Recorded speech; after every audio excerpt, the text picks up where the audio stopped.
यहाँ से चले जाओ और दोबारा वापस मत आना। बस यही अल्फाज थे जो उसने सुने।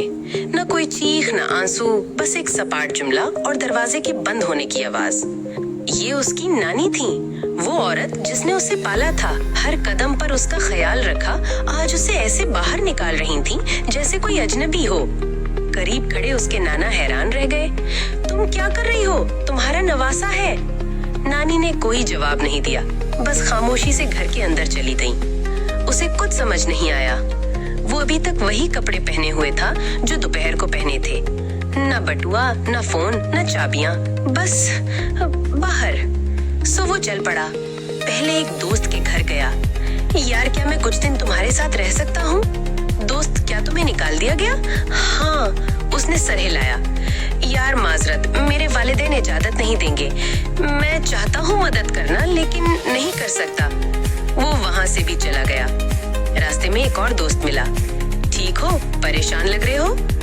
मेरे पास रहने की कोई जगह नहीं, कुछ दिन तुम्हारे यहाँ ठहर सकता हूँ। तुम्हारे पास पैसे हैं? नहीं, मेरे पास कुछ भी नहीं। तो फिर माजरत, मैं कुछ नहीं कर सकता। वो खामोशी से सर झुकाए चलता रहा। आखिरकार वो अपनी गर्लफ्रेंड के पास पहुंचा और उससे सारी बात बताई। वो परेशान हो गई, बोली कि अपने वालिदैन से बात करेगी। कुछ देर बाद वापस आई। आवाज धीमी थी और आंखें उदास। मेरे वालिदैन ने मना कर दिया है, मैं उनका फैसला नहीं बदल सकती, माफ करना। वो खामोश रहा।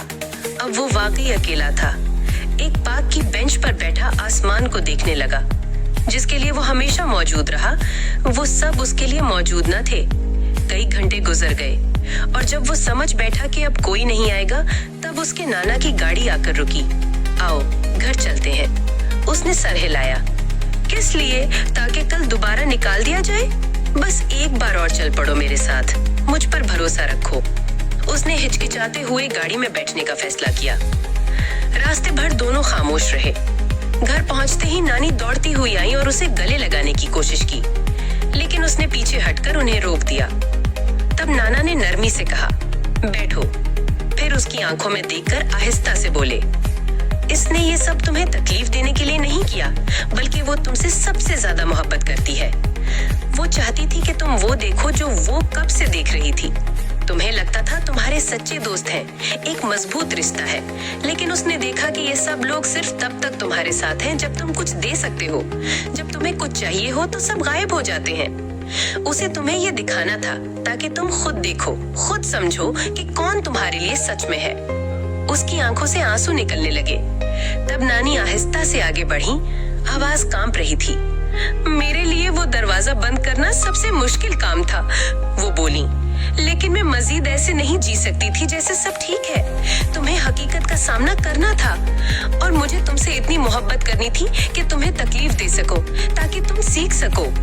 अब वो अपने जज्बात पर काबू ना रख सका। बच्चों की तरह नानी से लिपट गया, ऐसा गले लगाया जैसे अल्फाज की जरूरत ना हो। और उस लम्हे में उसे एक बात समझ आ गई जो लफ्जों से नहीं सिखाई जा सकती। कभी कभी जो इंसान तुमसे सबसे ज्यादा मोहब्बत करता है, वही तुम्हें झंझोड़ने का हौसला रखता है, ताकि तुम वो सच देख सको जिसे तुम आंखें चुरा रहे थे। जब तुम्हारे पास सब कुछ होता है तो लोग तुम्हारे गिर्द आ जाते हैं, लेकिन जब तुम्हारे पास कुछ ना हो, तब तुम्हें पता चलता है कौन तुम्हारे साथ है।